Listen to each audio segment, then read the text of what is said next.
이제 사도행전의 마지막 시간을 우리가 갖게 되었습니다. 그동안 우리가 사도행전을 보면서 예루살렘으로부터 시작된 복음 전파가 이방인들에게 어떻게 전파되었는지를 함께 보고 나눴습니다.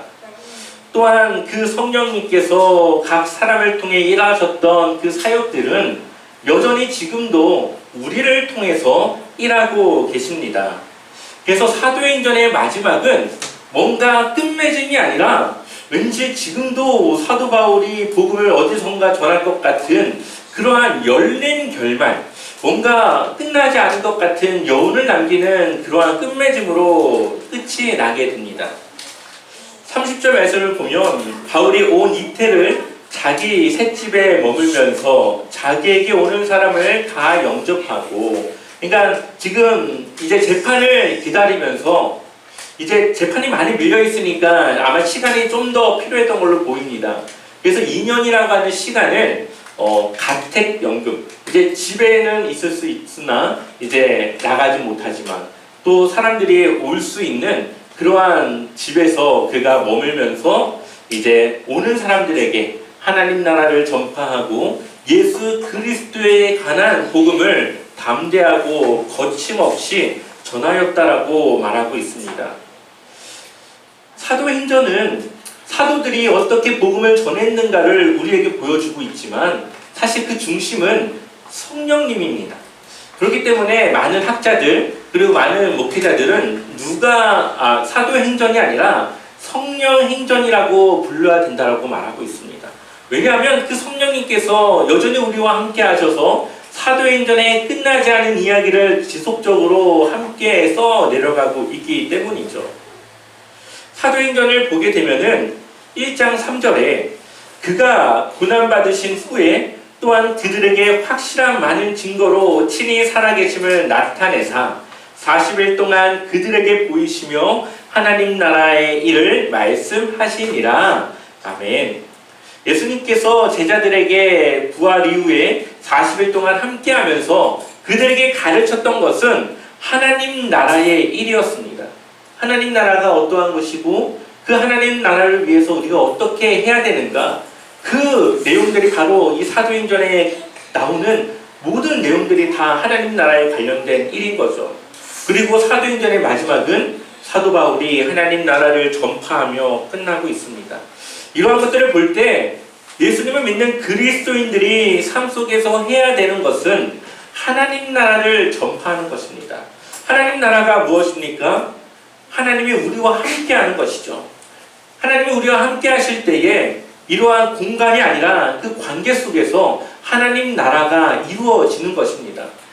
그러니 우리가 하나님과 함께하는 그 삶을 통해 하나님 나라를 전파하는 것인데, 사람들이 희망이 없이 살아가는 이 세상 속에서 하나님이 살아계심과 또 우리가 죽음 이후에 갈 하나님 나라를 전파하여 주님으로부터 그들이 삶의 소망과 그런 희망을 얻을 수 있도록 하는 것, 그래서 정말 우리가 있어야 될 본향이 이 땅이 아니라 바로 하나님 나라라는 것을 우리가 전파하며 살아가는 것, 그것이 바로 주님을 믿는 그리스도인들의 삶이고 또 우리가 우리의 삶을 통해 채워나가야 될 내용이라는 것을 우리에게 보여주고 있습니다. 과거 우리나라가 나라를 잃지 않습니까? 일제강점기 시대에 우리나라는 땅은 있지만 주권을 잃어버리게 됩니다. 그래서 우리나라에 이 주권이 없어 우리나라가 스스로 결정할 수 있는 것이 없을 때가 있었습니다. 나라를 잃어 그 사람들이 살아는 가지만 그 소속이 분명하지 못해서 삶의 어려움을, 그리고 다시 그 주권을 찾고자 하는 많은 이들이 있었던 것을 보게 됩니다. 그들이 나라를 찾기 위해서 독립을 위해 목숨을 바쳐서 그들은 살아가게 되는데, 그들의 직업도 재산도 재능과 지식도 모두 나라를 되찾는 데에 사용되게 됩니다. 누군가는 자신이 가진 재산을 통해 독립운동가를 키우는 학교를 세우기도 하고요. 또 누군가는 앞장서서 이 일본 군인들과 맞부딪혀 싸우는 역할을 하기도 합니다. 누군가는 역사를 있는 그대로 기록하기 위해 그것들을 기록하기도 하고, 누군가는 자신의 재능을 가지고 글을 써서 정말로 수많은 사람들의 마음에 불을 지펴 독립운동에 참여하도록 하기도 합니다. 각자 역할은 달랐지만 뜻은 같았습니다. 나라를 다시 되찾고자 하는 독립에 대한 목적은 같았다는 거죠. 그래서 그들은 자신의 목숨을 아끼지 않았고 자신이 가진 것을 모두 내어주었습니다. 왜냐하면 자신의 나라를 되찾는 것이 그 가진 모든 것들보다, 자신의 목숨보다 더 귀했기 때문이죠. 그 이유는 나라를 되찾아야지만 우리의 가족, 우리의 자녀, 우리의 이후의 후손들이 그 땅에서 살아갈 수 있기 때문에 그 땅을 찾고자 했던 것입니다. 저는 이러한 독립운동, 이러한 역사적인 이야기를 들을 때마다 사도행전이 기억이 납니다. 왜냐하면 나라를 찾으려고 하는 목적과 하나님 나라를 전파하는 목적, 이 목적은 다르지만 이 두 가지 모두가 자신의 모든 것보다도 자신의 목적에 더 큰 의미와 가치를 두고 있기 때문에 그렇죠. 이 사도행전을 보게 되면은 이들이 하고자 하는 것은 하나님의 나라, 우리가 정말 있어야 될 우리의 본향, 우리가 정말 있어야 될 원래의 그 고향을 전파하는 일을 합니다. 그것을 위해서 누군가는 재정적인 후원을 하기도 하고, 누군가는 사도 바울과 같이 복음을 전하러 다니기도 하고, 누군가는 누가와 같이 그 내용을 기록하기도 하고, 누군가는 서신을 전달하기 위해서 그 정보들을 주고받는, 그 정보를 전하는 그러한 역할을 하기도 합니다. 또 누군가는 복음을 전할 수 있도록 사도들과 여러 제자들과 함께 협력하며 섬기는 그러한 조력자의 역할을 하기도 하였습니다.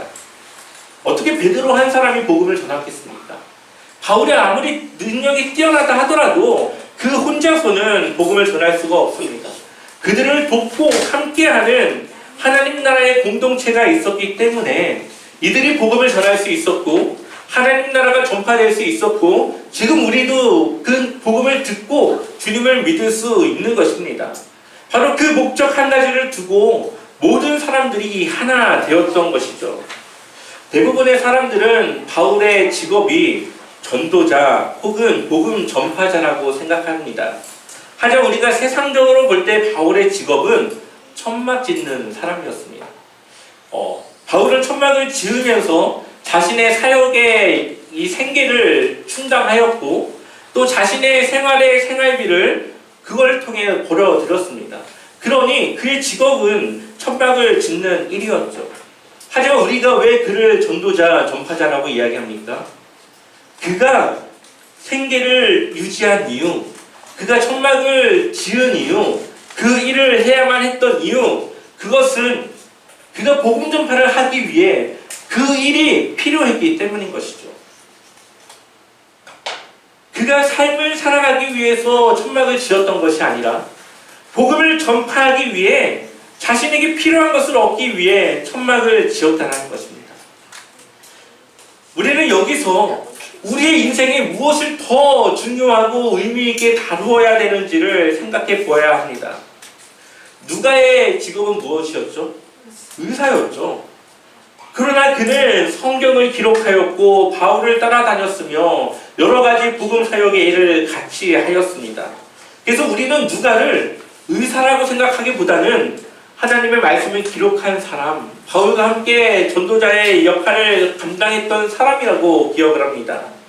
루디아라고 하는 여인은 옥담을 파는 그런 장사하는 여인이었지만, 그는 여러 그리스도인들이 하나님 나라를 전파할 수 있도록 그가 가진 재정적 후원을 통해 그 일을 도왔던 것을 보게 됩니다. 그들 모두가 역할은 달랐지만, 모양은 달랐지만 하나님 나라를 전파하는 그러한 사도적인 역할을 감당하기 위해 그 목적과 뜻을 모았다는 거죠. 많은 사람들이 하나님을 모르고 살아갑니다. 그래서 자신의 인생을 어떻게 살아가야 되는지를 모릅니다. 그들은 하나님 나라를 모르니까 이 세상을 살아가는 것이 크게 의미가 없습니다. 그러니까 돈을 많이 벌어서 사는 동안에 잘 살면 그걸로 만족하며 살아갑니다. 우리는 그들에게 복음을 전해야 되고 우리의 삶은 이 땅에서가 아니라 하나님 나라에서 지속적인 삶이 이어진다는 것을 전해야 되는 것이죠. 그래서 그들이 하나님 나라에 대한 소망을 가지고 살아갈 수 있도록 우리는 복음을 전하며 그들에게 하나님 나라를 전하며 가르치며 그러한 소망으로 살아가도록 해야 됩니다. 그러한 소망이 우리의 가진 것이 없어도 만족하며 기쁨을 얻게 하고 우리의 고난을 이기며 우리의 고난 가운데 소망과 희망으로 그 힘든 시간들을 견뎌낼 수 있습니다. 히브리서 11장은 그러한 믿음으로 세상을 살아갔던 그러한 믿음의 사람들을 기록하고 나열하고 있습니다. 근데 그들이 힘들고 어렵지만 믿음으로 살아갔던 이유를 히브리서는 이렇게 말하고 있습니다. 우리 한번 히브리서 11장 15절 16절 말씀 같이 읽어보겠습니다. 그들이 만일 떠나온 것을 생각하고 있었더라면 돌아갈 기회가 있었을 것입니다.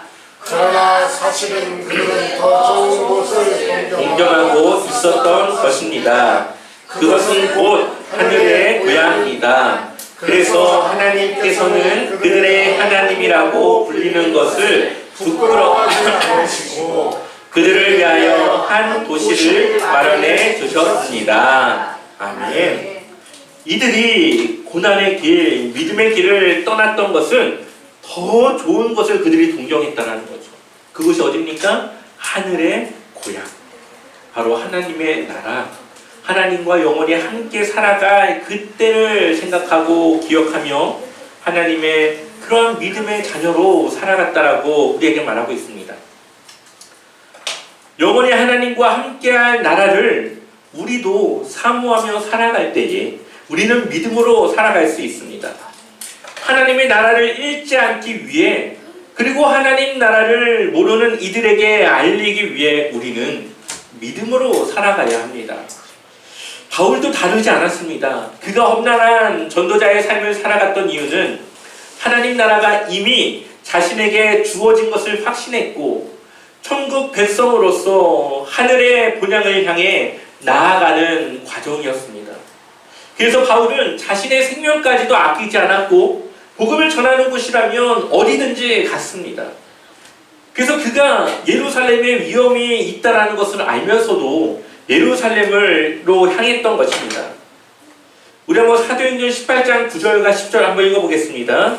밤에 주께서 환상 가운데 바울에게 말씀하시되 두려워하지 말며 침묵하지 말고 말하라. 내가 너와 함께 있음에 어떤 사람도 너를 대적하여 해롭게 할 자가 없을 것이니 이는 이 성 중에 내 백성이 많으니라 하시더라. 아멘. 하나님의 허락이 없이는 바울의 생명을 해할 자가 없다라고 하나님께서 말씀하십니다.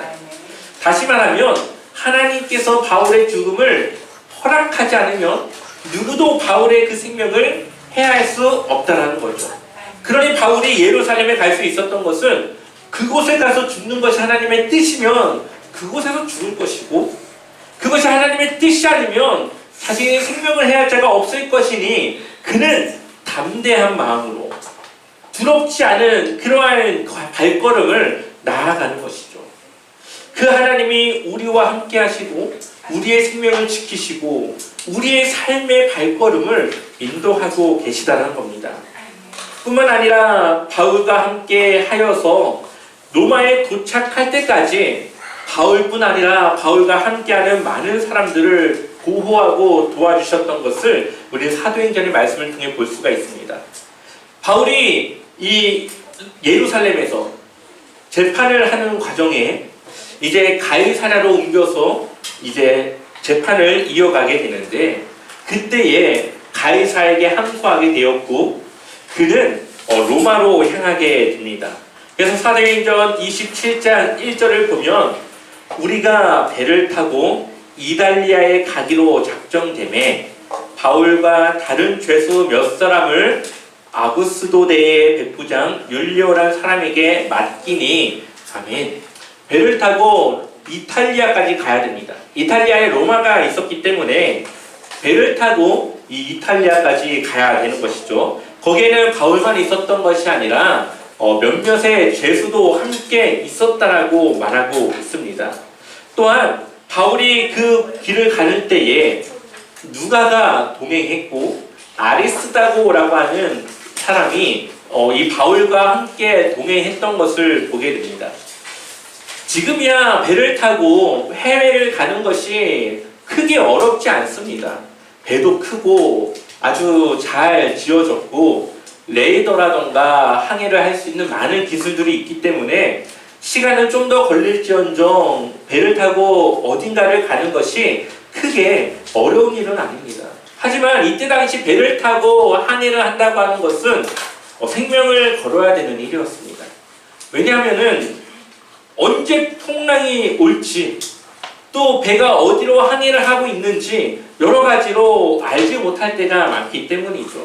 돛을 펴서 바람을 이용해서 배가 가야 되는데 혹여나 배가 반대로 불기라고 하면은 배가 앞으로 나아갈 수 없기 때문에 시간은 더 지체될 수밖에 없습니다. 바울의 고백을 보면 바울은 전도를 하기 위해서 많은 배를 탔고 항해의 경험이 많습니다. 그래서 자신이 위험에 처했던 경험 또한 고백을 하고 있습니다. 고린도후서 11장 25절을 보면 채찍으로 맞은 것이 3번이요 돌로 맞은 것이 1번이요 파손당한 것 배가 부서진 것이 3번이요 밤낮 꼬박 하루를 망망한 바다를 떠다녔습니다. 그러니까 배가 파손돼서 이 뱃조각을 가지고 하루 종일 바다에 떠 있었던 경험 또한 그에게는 있었다는 거죠. 그러니 항해를 하면서 그는 이럴 때는 위험하다, 이럴 때는 항해가 가능하다라는 것을 직감적으로 알고 있었습니다. 그래서 바울은 이 배를 타고 이 이탈리아로 가는 이 선원들에게 또 백부장에게 항해하는 것이 어려우니 좀만 쉬었다 가자라고 하는 이야기를 합니다. 그러나 그것을 무시한 백부장의 그러한 통솔 때문에 위험에 처하게 되어지는 것이죠. 그러면 사도행전 27장 10절 말씀 읽어보겠습니다.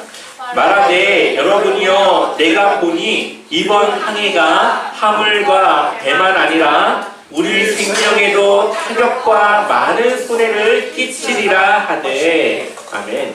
이때 당시 계절이 늦 가을에서 이제 겨울로 바뀌어지는 시기였습니다. 그러니 바람이 바뀌어질 것이고 더욱더 거센 바람이 올 것이니 우리가 지금 이 중간에 정박하는 곳에서 조금만 쉬었다 가는 것이 더 좋지 않겠습니까? 이러다가 이것을 더 항해하다가는 여러분들이 실은 화물 그리고 이 배까지도 우리가 잃어버릴 수 있습니다. 그럼 우리의 생명에도 위험할 것입니다 라고 이 바울은 자신의 경험을 가지고 이야기합니다. 근데 이 백부장이 바울의 말을 듣지 않고 선원과 이 선장의 말을 들었던 것이죠. 근데 이 선장과 선주는 이제 겨울이 되면 한동안 항해를 하지 못할 텐데 그러면은 작은 이 섬보다는 좀 더 큰 도시에 가서 그들이 쉬고 싶었습니다. 그래서 좀만 가서 그 큰 도시에 우리가 정박할 생각으로 조심스럽게 배를 이끌고 가는데 결국 바울의 말대로 위험에 처하게 되죠. 우리 사도행전 27장 14절 15절 읽어보겠습니다. 그런데 얼마 안 되어서 유라블로라는 폭풍이 섬 쪽에서 몰아쳤다. 배가 폭풍에 휘말려서 바람을 맞서서 나아갈 수 없으므로 우리는 체념하고 떠밀려가기 시작하였다. 아멘. 이 구브로 섬을 지나서 이제 구브로 섬을 지나서 가는 중에 이제 유라블로라고 하는 폭풍이 닥치게 되었고 이들이 위험에 처하게 됩니다. 그래서 이들이 나아갈 수 없고 배를 조종해도 아무런 소용도 없었고 이 15절을 보면 우리는 체념하고 떠밀려 가기 시작하였다. 그러니까 그냥 바람이 부는 대로 배가 가는 대로 어쩔 수 없이 그냥 손을 놓고 가만히 기다릴 수밖에 없었다는 것이죠. 배가 얼마나 많이 흔들렸고 얼마나 많이 위험했겠습니까? 그러나 이들이 할 수 있는 것이 없었습니다. 그때서야 사람들은 아마 바울의 말을 듣지 않은 것을 후회했겠죠. 누가는 이러한 상황을 이렇게 기록합니다. 여러 날 동안 해도 별도 보이지 않고 덧센 바람만이 심하게 불었으므로 우리는 살아남으리라는 희망을 점점 잃었다. 아멘. 결국 사람들이 절망 가운데 있게 됩니다. 별도 보이지 않고 해도 보이지 않으니 자신들이 어느 방향으로 가는지도 알 수 없었고 바람이 심하게 불었기 때문에 흔들리는 뱃속에서 가까스로 생명만 연명하고 있었던 것이죠. 그런데 이때 희망을 잃은 절망에 빠진 사람들에게 바울이 말하기를 바로 지난밤에 나의 주님이시오 내가 섬기는 분이신 하나님의 천사가 내 곁에 서서 이제 바울에게 말하는 것이죠. 바울아 두려워하지 말아라. 너는 반드시 황제 앞에 서야 한다. 보아라 하나님께서는 너와 함께 타고 가는 모든 사람의 안전을 너에게 맡겨주셨다 하고 말씀하셨다. 그러므로 여러분 힘을 내시죠. 이제 바울이 했던 얘기를 사람들에게 전하면서 힘을 내라는 거죠. 나는 하나님께서 나에게 말씀하신 그대로 되리라고 믿습니다. 우리는 반드시 어떤 섬으로 밀려가 닿게 될 것입니다. 아무것도 의지할 것 없는 그 사람들에게 바울이 하나님의 천사가 와서 전해준 이 내용은 또다시 희망을 지필 수 있는 내용이었습니다. 바울을 통해서 그들은 하나님을 알게 되었고 바울과 함께하는 하나님을 통해 그들은 하나님의 살아계심을 경험하게 되는 것이죠. 그리고 바울의 말과 같이 이들은 한 섬에 정박하게 됩니다. 아마도 이 정도쯤에서 이 배는 출발했고 두브로를 지나 이렇게 지나가는 중에 그레데라는 이 섬을 천천히 들어가는 중에 이들은 이 지점에서 유라굴로 강풍을 만난 것이죠. 그래서 여기서 멜리데까지 가는데 굉장히 먼 거리입니다. 아마도 학자들은 대충 거리는 750km 정도 되는 거리이고 이 바울이 배를 타고 유라굴로 강풍을 만나고 난 이후 멜리데에 도착한 시간은 약 15일 정도였습니다. 배가 멜리데 섬 근처에 닿게 되었고 거기서부터 배가 파손되어져서 배 조각을 가지고 사람들이 헤엄을 쳐 섬까지 가게 됩니다. 그 시간들이 전체적으로 보면 한 15일 정도 되는데 여기서 놀라운 것은 아주 빠른 시간에 멜리데 섬에 이들이 도착했다는 거죠. 보이지 않고 절망 속에서 배가 가는 대로 어떻게 할 수 없는 상황에 처해 있었는데 그러고 지나고 보니까 이들이 있었던 것은 멜리데 섬이었습니다. 이들이 멜리데 섬에 도착하지 않고 지나갔다면 튀니지까지도 가야 됐고 아주 먼 거리를 더 가야 했는데 정말로 다른 사람들이 볼 때는 우연히 멜리데 섬에 정박하게 됩니다. 그러나 이것은 우연이 아니었죠. 하나님의 인도하심이었고 보호하심이었습니다. 또한 이들이 광풍 때문에 오히려 더 빠른 시간 안전하게 멜리데 섬까지 도착할 수 있었다는 겁니다. 하나님은 정말 우리의 모든 상황들을 다 바꾸시고 사용하시는 분이라는 것을 보게 됩니다. 광풍을 통해 이들이 생명을 잃을 똑같은 어려움에 처했지만 오히려 더 빨리 그들이 가야 될 목적지까지 갔다는 것입니다. 하나님이 살아계십니다. 그리고 우리와 함께 하십니다. 우리의 인생의 때로는 길을 잃고 헤매는 것 같지만 하나님은 그 시간들을 통하여서 우리가 하나님을 경험하고 믿어야 되는 그 길로 우리를 인도하신다는 거죠. 바울이 탔던 배가 암흑 속에서 헤맸지만 그것은 헤매는 것이 아니라 하나님의 인도하심이었습니다. 우리가 가야 할 길은 하나님께서 인도하시는 길이고 그 길이 가장 좋은 길임을 믿으시길 소망합니다.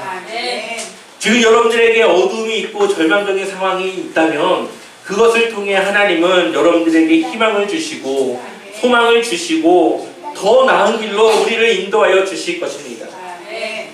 하나님께서 왜 나를 이러한 상황에 놓여졌는지를 우리가 지금은 이해할 수 없지만 그 모든 과정을 다 지나고 나면 우리는 하나님을 이해할 수 있을 것입니다. 하나님은 바울과 함께 하시면서 하나님의 능력과 살아계심을 나타내셨습니다. 우리의 인생을 우리가 운전하는 것이 아니죠. 광풍을 만나 이리저리 그냥 체념하고 가만히 있었더니 하나님께서 인도하셨던 것처럼 우리는 하나님의 인도하시는 길에 우리는 순종하며 하나님께 모든 것을 맡기는 겁니다. 그것이 바로 우리를 구원으로 인도하는 길이고 가장 안전한 길이고 가장 빠른 길입니다. 그 길은 무엇입니까? 주님의 복음을 전파하는 삶이고 하나님 나라의 백성으로 우리가 살아가는 것입니다. 사도행전의 이야기를 우리의 삶을 통해 지속적으로 이어서 내려가는 것, 이것이 바로 우리가 살아가야 될 복음의 삶이라는 것이죠.